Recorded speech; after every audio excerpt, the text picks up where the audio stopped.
How's it going, fellow Detroit Red Wings fans? Right now, the Red Wings are last in the league by a good margin too. So, we're going to take a look at the prospects. Look at the bright future that is coming. We've had 3 drafts that were redrafted higher than most teams in the top 10 in the first round. So let's take a look at who we have coming to the team and when they will most likely be and their stats for this season right now. First player drafted in the 2018 NHL draft and probably our most promising prospect right now, Phillips Adina. Phillips Adina is a forward. He has split time this season between the NHL and the AHL, doing well at both. In the AHL right now, he has 20 points, 7 goals, 6 assists, 13 points, and a -9. In the NHL, he has 12 games played, 3 goals, 5 assists, 8 points, and a -3, and 8 points in his last 10 games, including his 3-point game against Winnipeg. Most people know Phillips Adina's case. He was one of the most elite goal scorers in his draft year in the 2018 draft. He came out of the queue, went straight into the AHL, did okay, had around 35 points, playing a full season with the Griffins, and had 3 points in 9 games with the Detroit Red Wings in a 9-game stint that season. This last summer, he developed his body, became more physically mature, and overall became a better pro, which is leading to him having a lot more success, and success kind of grows with Zadina. He is a player that has kind of built up confidence, not entirely. He's a skilled player, don't get me wrong, but when he has confidence, he's going to keep growing. And you've seen that at the AHL. He didn't have that many points in his first couple games. Then he got started. Then he got a point streak going. Then he had, I believe, a goal streak going for a little bit. Then he got called up to the NHL. Didn't have points in his first 3 games. And then in his next 10 games, he had 8 points. The next player, Moritz Seider, taken in the last year's draft. I only say this is because he's a defenseman. You can't really compare them. But he has done very well for what the limited time we've had him. And he's scored points for being a defenseman. In the Grand Rapids Griffins, he has 28 games played, 1 goal, 11 assists, and 12 points. It's small, but you also have to realize the Grand Rapids Griffins are not on the winning side right now. So, he's doing pretty well for most defensemen. I think he's second on the team in points amongst defensemen. As an 18-year-old, that's pretty good. I think he'll make the team next season. Whether we bring him up for a 9-game stint, that's up to Yzerman. Probably. But I don't think he's going to come up and stay in Detroit this season, at least until the later part. The next player is Joe Valena. Joe Valena was really good last season in the Q, which was his last of 4 years. I believe he had above a +60 in plus-minus and was close to 100 points on the season.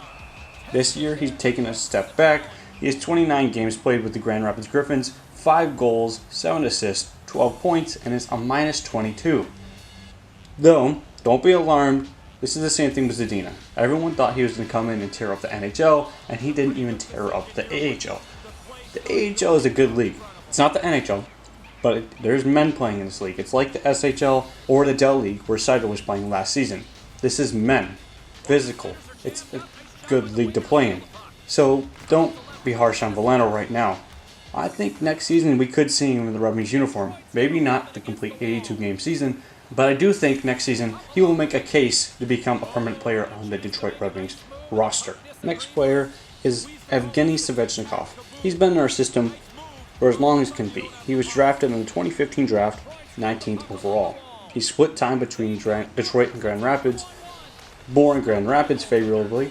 He's played 23 games with the Grand Rapids Griffins with 5 goals, 7 assists, 12 points, and a -9. Detroit, he had 4 games played, 0 points, and a -1. Obviously, his stats are not crazy.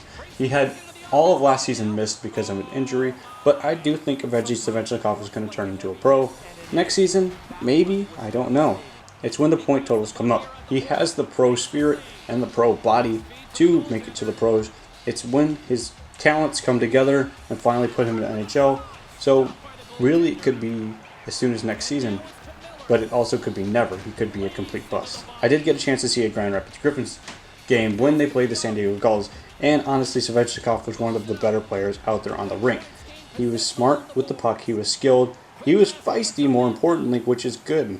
We don't see that as much. We need that for a Detroit Red Wings roster, especially right now.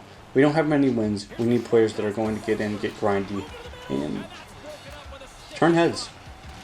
I don't need it necessarily as much as Anthony and Mantha did against Toronto with Muzzin or Kerfoot, but shake him up. Which leads to my next player, Giovanni Smith. Complete grinder. I actually like his game a lot. He has split time between Detroit and Grand Rapids as well. 5 games with Detroit, 0 points, plus minus equals 0. In Grand Rapids, he had 20 games played, 4 goals, 9 assists, 13 points, and a minus 5. Giovanni, I think, has a good case to make the Detroit Red Wings roster next season. He is proving at the Grand Rapids Griffins level that he can produce. 13 points in 20 games is not shabby, especially for a power forward, a physical forward, one that's going to throw a punch here and there. Could he be overplayed by Phillips, Adina, Joe Valena? Yeah, of course, but next season he's probably going to make a case to be a permanent roster spot in the bottom 6, which will be a great player. He'll be a good depth scoring forward that can also step up and fight rather than Mantha. 3 drafts ago in the 2017 NHL Draft, 9th overall, the Detroit Red Wings selected forward center Michael Rasmussen. Michael Rasmussen, most people didn't like the pick. I didn't even know the player when they selected him in the NHL Draft. But since the Red Wings have drafted him, I have never seen a problem with that pick. I like Rasmussen a lot. He's played 10 games with the Grand Rapids Griffins this season, scoring 2 goals, adding 7 assists, 9 points, and is a minus 1. He's been injured since then, and we've heard no word of when he'll be back or what the injury is. He is 6'6". He has the weight to be a pro, and I do think he will be a very good pro and NHLer for a long time once he finally makes the jump to the Red Wings, which I think will be this season. Let me know who you want me to report on. Until next time, lights out in the red light district.